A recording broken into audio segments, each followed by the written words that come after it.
A Rádio USP apresenta USP Analisa. Meia hora analisando assuntos atuais que envolvem a vida do cidadão e da universidade, sempre com um convidado especial. USP Analisa.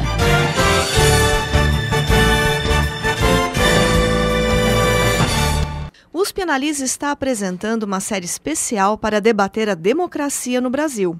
Em nosso primeiro programa, abordamos os conceitos e as origens desse sistema de governo. Hoje vamos falar sobre a história dela em nosso país. Estão conosco no estúdio o professor, historiador e ex-vereador de Ribeirão Preto, Gilberto Abreu, e o docente da Faculdade de Direito de Ribeirão Preto da USP, Nuno Manuel Morgadinho dos Santos Coelho. Professores, sejam bem-vindos novamente à USP Analisa. Obrigado. Professores, a democracia no Brasil começa de fato com a República? A gente pode identificar algumas sementes dela em períodos anteriores? Traços, mas não democraticamente. Talvez a gente discuta se nós já vivemos, né? Então a discussão atual, inclusive, é essa. Nós tivemos uma história peculiar, né? Na verdade, toda a América hispânica, né? Tanto espanhola quanto portuguesa. E nós tivemos 3 séculos aí de mando metropolitano, que se falava em pacto colonial, que é uma expressão equivocada, porque pacto implica em bilateralidade, e não havia. Então havia o exclusivo metropolitano.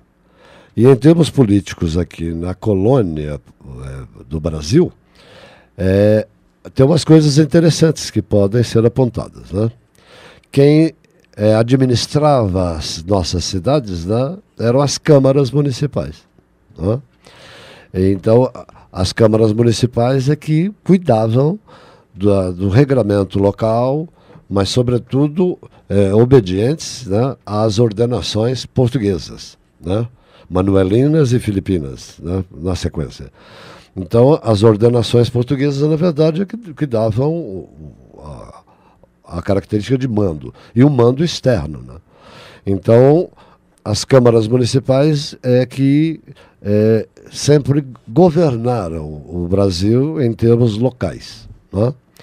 Depois tem o estabelecimento do vice-reinado no Brasil, a partir da capital que foi transferida, né, de Salvador para o Rio de Janeiro. Aí as ordenações passaram a ser locais, mas sempre dependentes da ordenação metropolitana portuguesa, né? Agora, na nossa história, nós vamos ter alguns fatos, inclusive acidentais, né?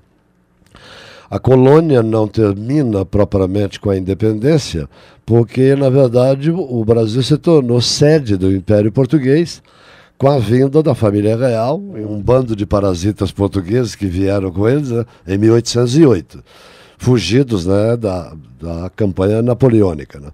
Então, ali se interrompe a história colonial e a independência irá apenas confirmar depois o desmembramento do Brasil de Portugal, né? Então a nossa história, ela, em termos democráticos, ela só vai ter alguma nuance disso a partir do Império. Mas mesmo assim o voto era censitário, né? Então só votavam cidadãos que tinham posses. Entenda-se aí, sobretudo, os donos de terra, né? E essa característica vai se manter mesmo depois da República, né? Da proclamação da República, que foi só proclamada, mas não foi instaurada.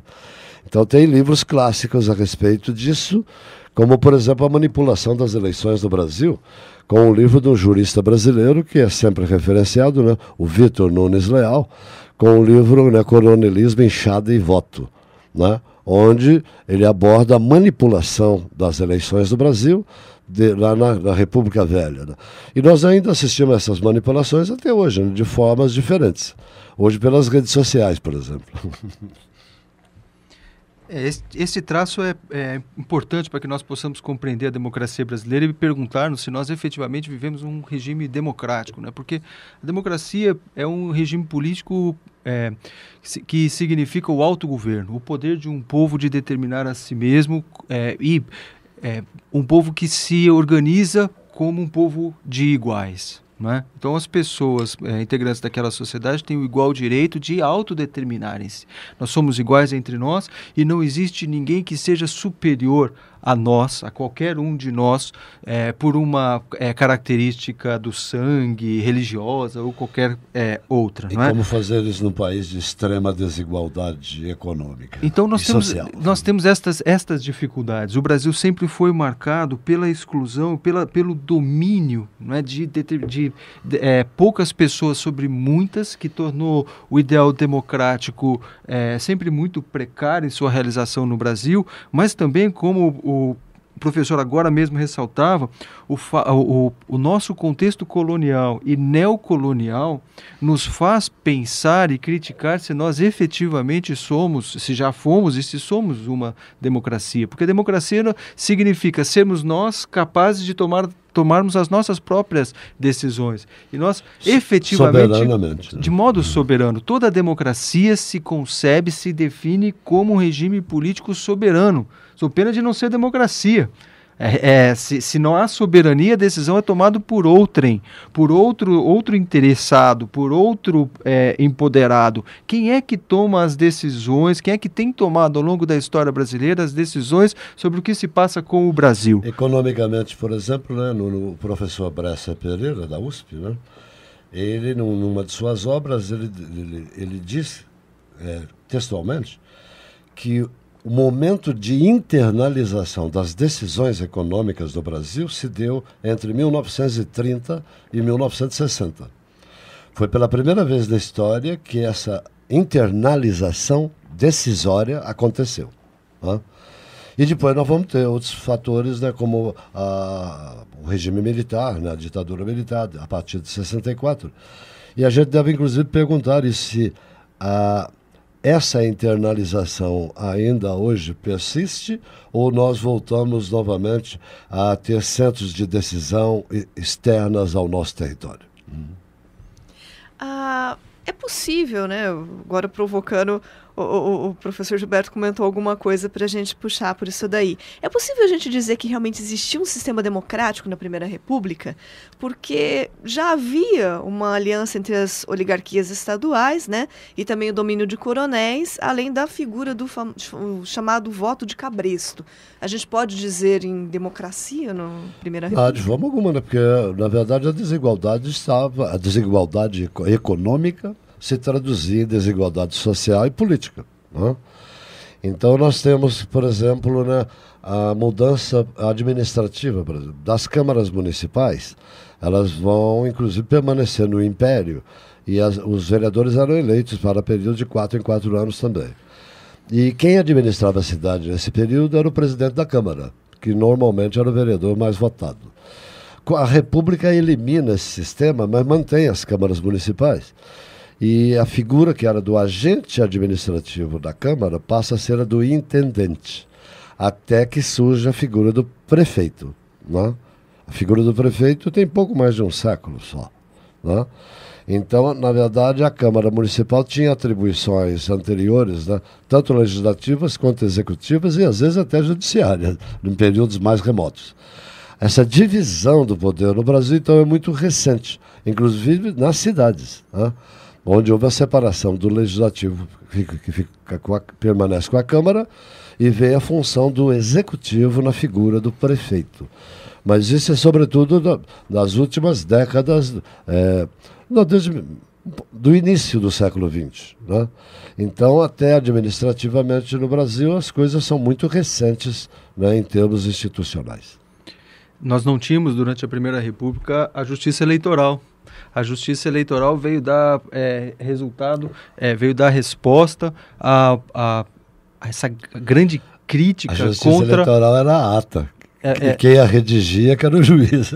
Ela veio dar resposta a crítica muito importante que havia contra o mau funcionamento do sistema representativo, não é, desse primeiro modelo democrático que foi tentado no Brasil na Primeira República, que era dominado pelas elites, como o professor dizia, não é, de uma dupla forma. Em primeiro lugar, no âmbito local, os coronéis, a elite política determinava o voto pelo cabresto e por outras formas, e depois os resultados eleitorais locais eram reunidos no âmbito estadual e totalmente manipulados pela Comissão Eleitoral da Assembleia Legislativa, que então tinha o poder de exercer estas funções que são hoje da Justiça Eleitoral e que simplesmente decidia do mapa de votos que vinham das diferentes localidades, quais votos ou urnas seriam anuladas ou quais não seriam, quais seriam aproveitadas, né? De modo a ali, no âmbito, de novo, das elites determinando o resultado das eleições, de modo totalmente arbitrário, homologavam ou não resultados de estes e daqueles locais, de forma que o resultado era inteiramente forjado no âmbito dessas comissões eleitorais, né? Sem dúvida. E depois disso, né, depois da Revolução, Revolução é uma expressão muito forte, né? Porque a palavra revolução, em termos políticos, ela foi estabelecida como transformação por um outro filósofo francês, o Saint-Simon, né? Onde ele vai traduzir revolução por transformação, né? E, na verdade, nós tivemos algumas revoluções na história mundial, na Inglaterra, na França. A própria independência dos Estados Unidos é chamada de revolução. Mas a Revolução de 30 no Brasil não alterou nada na ordem da estrutura de poder. Então, não foi revolução, né? Foi um golpe militar, né? Um golpe militar a partir de uma quebra de um acordo entre os Estados, né? Que era a política dos governadores, que foi implantada no início do século XX por Campos Salles, um paulista de Campinas, né? E que essa política dos governadores determinava uma alternância do poder no Brasil entre Minas Gerais e São Paulo. Esse acordo foi rompido na eleição de 1930, e isso provoca a rebelião dos mineiros e dos gaúchos contra os paulistas, que vai desembocar na Revolução Constitucionalista de 32, vai desembocar na ditadura aberta, mesmo em 1937, com o Estado Novo do Getúlio, onde a própria federação foi abolida, as bandeiras dos estados foram queimadas, de 37 a 45. E os governadores e os prefeitos passaram a ser indicados, né? Então houve aí uma ausência de poder legislativo nesse período, né? E governava-se por atos do executivo, por decretos-lei, que são atos autoritários, né? Até que há a redemocratização em 1946, que aí estabelece condições novas, né? Que não existiam na República Velha, e que vai dar origem à estrutura que nós temos hoje, com o intervalo do período militar de 64 a 85. Estes movimentos políticos, eles são representativos de uma ideologia, de um pensamento que se forja no final do período monárquico, não é? E que é, em grande medida, responsável pela instauração da República entre nós e pelos movimentos de transformação autoritária que acompanharam a República e que, neste momento, também, de alguma maneira, ou de maneira muito forte, se manifestam. Nós estamos diante do pensamento positivista, não é? Que foi inventado por um francês como uma espécie, Augusto Comte, no século XIX, como uma espécie de religião e de filosofia política e sociologia, que não foi levado a sério em nenhum lugar do mundo, que não teve adeptos em lugar nenhum. Um otimismo filosófico, né, que predizia que a ciência e a tecnologia criariam a felicidade humana no século seguinte, né, que seria o século XX. Foi o mais trágico dos séculos. Esse positivismo não teve adeptos e desenvolvimentos filosóficos ou políticos importantes na própria França, nem em nenhum lugar do mundo, mas foi abrigado no Brasil, no seio de uma parte da intelectualidade militar brasileira, e que é marcado por algumas características, militar, né? Que é marcado por algumas características importantes, né? A primeira delas é uma profunda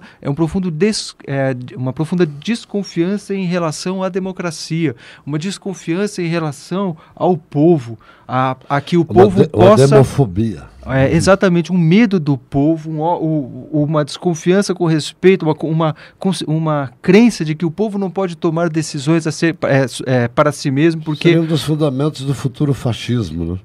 Que também é um dos fundamentos do fascismo e do pensamento autoritário. A escolha dos melhores. Quem que escolhe os melhores? Essa é a grande questão política, né? Exatamente. Então, esta desconfiança com respeito ao poder do povo de tomar decisões para si mesmo a outra face do autoritarismo, que é a característica fundamental desse positivismo político, não é? Ou seja, a ideia de que a sociedade irá bem quando estiver o seu governo incumbido algumas pessoas que tenham virtudes... Capacidade técnica, científica. Exatamente, que tenham uma certa educação, não é? Fazendo então com que nós tenhamos em muitos dos melhores, é um fascismo mesmo, é um pré-fascismo. Exato, fazendo com que muitas vezes nós tenhamos esta tensão contra a política e contra a participação política como uma constante no pensamento brasileiro. E curioso que sempre retorna à cena brasileira. Nas últimas eleições isso foi demonstrado. Exato, e com uma estratégia que é sempre muito parecida, não é? Escolhendo entre pessoas que são representativas, que são integrantes do sistema político, aqueles que serão os grandes representantes da antipolítica. Getúlio Vargas foi eleito foi escolhido por foi apoiado por este movimento, não é?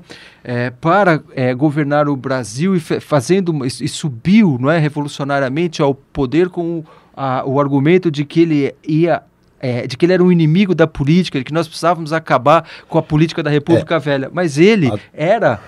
Ele que fora presidente daquelas comissões eleitorais sobre as quais nós falávamos há pouco no Rio Grande do Sul e que escolhiam as urnas que deveriam ou não ser valer. A desqualificação da política sempre foi o argumento dessa gente. E um argumento falacioso, por quê? Porque escolhe entre pessoas que estão lá na política alguém para personificar... um discurso não político. Exatamente. Como se existisse discurso não político. E que análise vocês fazem dos períodos democráticos pré e pós-Estado Novo? Olha, a gente já abordou que é a questão de uma sociedade totalmente desigual, com a desigualdade social, econômica e política, a manipulação dos poderosos. Haverá uma mudança aí significativa que deixará de ser um poder eminentemente rural, oligárquico. Porque é o momento da transição em que o Brasil se urbaniza, né? A partir de 1930. Se urbaniza e há aí um aumento das camadas médias urbanas que vão ser um agente político novo, né? Tanto que no próprio golpe de 1930 há um fato curiosíssimo e representativo. Na época os governadores eram chamados de presidentes. E de uma família, veja a perenidade, a família Andrada, né? O Antônio Carlos de Andrada era presidente do estado de Minas Gerais. E é uma frase dele que se tornou, né, emblemática.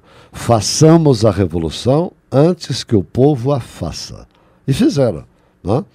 Então, estruturalmente, nada foi mudado na Revolução, porque as mesmas estruturas de poder foram mantidas. Vão mudar alguns agentes. Agora, a emergência das camadas médias já era um sinal a esse grupo oligárquico de que havia um agente novo na política, que seriam as classes médias urbanas, né? Essas camadas médias urbanas vão se tornar um novo grande ator, né, na política a posteriori. Tem o período ditatorial de 37 de 37 a 45, que é o Estado Novo, que o Barão de Itararé, ao ser informado por ser o único repórter, né, no jornal Amanhã, de que o Getúlio tinha decretado o Estado Novo, e ele então exclama assim: a que estado chegamos? Né? E a ditadura de Vargas, ela se esvai porque o próprio governo Vargas foi levado a participar da guerra por pressão popular. Não foi... Porque, na verdade, ele namorava, ou flertava com um olho com Roosevelt e com o outro olho os fascismos europeus, né? Mussolini e Hitler. Mas ele acabou sendo seduzido não pelo charme do Roosevelt, mas pelo dinheiro dos Estados Unidos, né? Quando o Brasil oferece o seu território como périplo de navegação aérea na Segunda Guerra Mundial. Então, ao final da guerra, o regime varguista se tornou insustentável. Como é que lutou-se contra uma ditadura e se preservava uma ditadura? E aí, então, o poder de Vargas é enfraquecido e é convocada, né, uma Assembleia Nacional Constituinte, que redigiu a Constituição de 46, e uma nova eleição direta para presidente, que foi eleito militar, Eurico Gaspar Dutra. Na votação de 1950 havia outros militares participando, como o brigadeiro Eduardo Gomes, né? Mas aí Vargas, com o enorme apelo popular que tinha, se elege, né? Então, a partir dali, nós temos agentes novos da presença da população urbana na política, né? E isso vai configurar o Brasil que nós vivemos hoje, da década de 50 para cá. O constitucionalismo, depois da Primeira República, foi marcado pela ultrapassagem do Estado liberal. A Constituição de 1891, a primeira Constituição republicana de caráter francamente liberal, tinha um regime econômico, um regime jurídico e um regime político perfeitamente compatíveis. É isto que nós falávamos da exclusão da grande parte da população da participação política, é exatamente o ideário político constitucional, o modelo de igualdade que caracterizou o Estado liberal em todo o mundo, não é?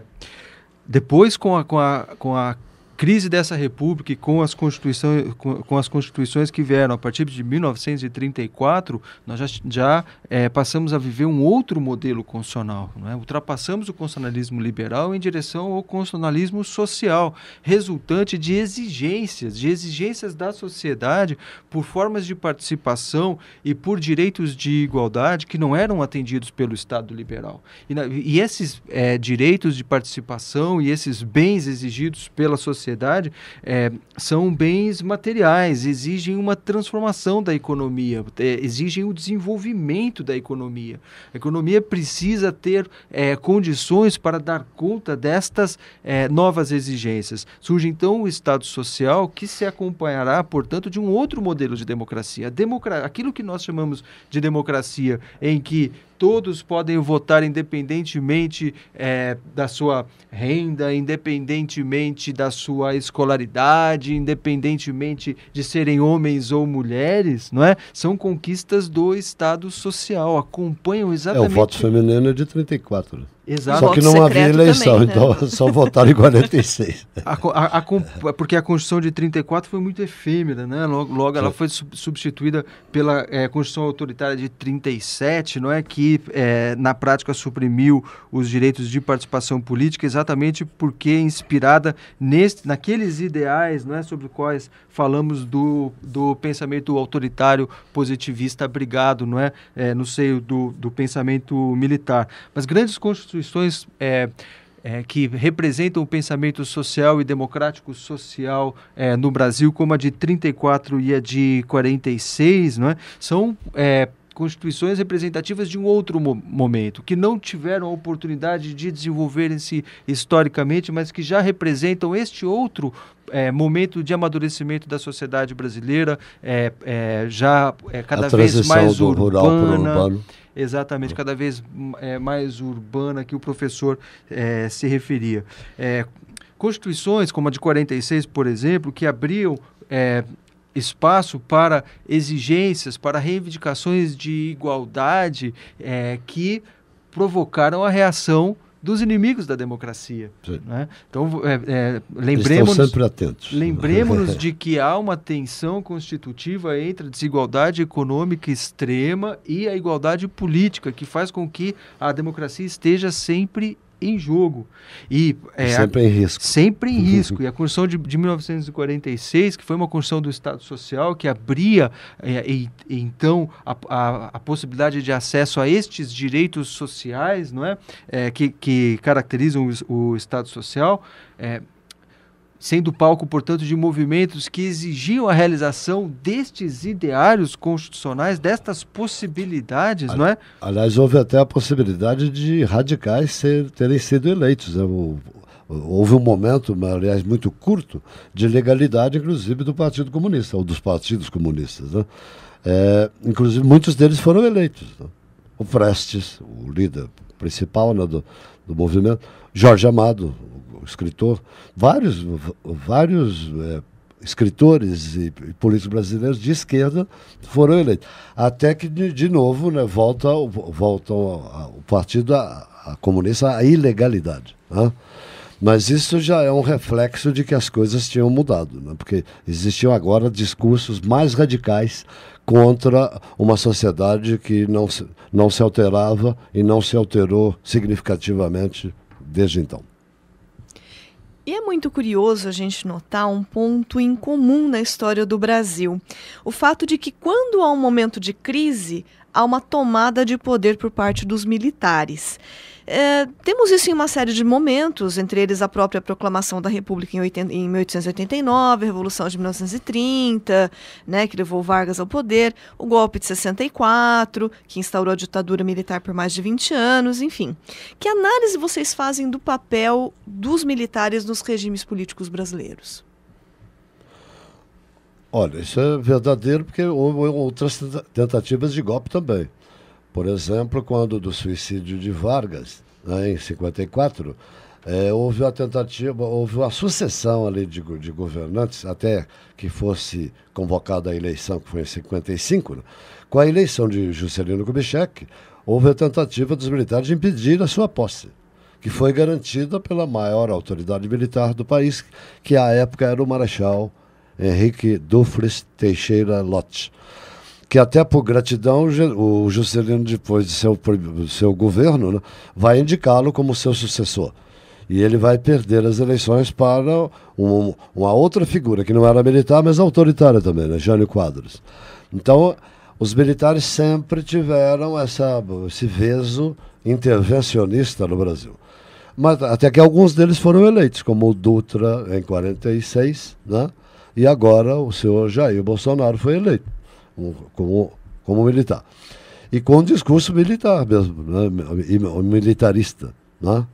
E que recompõe, inclusive, aquele discurso da lei, da ordem, né? Que é próprio da tradição brasileira. E uma desqualificação da política. Isso sempre é o argumento que eles utilizam. Nós devemos sempre nos lembrar da importância democrática das Forças Armadas. As Forças Armadas são uma instituição democrática. Não no sentido de que elas internamente se pautem pela democracia, não é, ao contrário, é o princípio da disciplina que organiza as Forças Armadas e deve organizar. Duas instituições que sempre tiveram acesso à população aqui no Brasil, historicamente, eram o Exército, não as outras Forças Armadas. E a Igreja. Era uma condição de ascensão social das camadas mais pobres. É verdade. Mas eu dizia, é uma instituição democrática no sentido de que a democracia não pode prescindir das Forças Armadas. Elas são um sustentáculo da democracia. A República, ela necessita de defesa interna, necessita de defesa externa, e as Forças Armadas prestam este e outros serviços de modo absolutamente republicano. Quando ela não é ameaça, né? Agora, é importante que as Forças Armadas mantenham o seu caráter republicano e o seu caráter democrático, exercendo essencialmente a sua função constitucional. E a sua função constitucional, vejam, e as grandes lideranças intelectuais e hierárquicas das Forças Armadas brasileiras têm plena consciência disso. As suas funções republicanas e democráticas são exatamente aquelas que estão expressas na Constituição. Elas não são uma força política enquanto integrante do jogo político. Isto, de acordo com a ordem constitucional vigente hoje no Brasil e vigindo, e é o que vige em todos os países civilizados, constitucionalizados do mundo, as Forças Armadas não têm função política, mas são um garantidor externo da política que deve ser exercida por civis. Perfeito. Bom, infelizmente o nosso tempo chegou ao final. Gostaria de agradecer mais uma vez a participação aqui no estúdio conosco do professor, historiador e ex-vereador de Ribeirão Preto, Gilberto Abreu, e do docente da Faculdade de Direito de Ribeirão Preto da USP, Nuno Manuel Morgadinho dos Santos Coelho. Esse foi o nosso segundo programa da série sobre democracia. Nós voltamos com o terceiro e último programa na próxima semana. Até lá! Você ouviu USP Analisa, um programa da Rádio USP Ribeirão em parceria com o IEA, Instituto de Estudos Avançados, Polo Ribeirão Preto. Produção do Serviço de Comunicação Social da USP e do IEA. Coordenação, Rosimeire Talamone. Apresentação, Thaís Cardoso.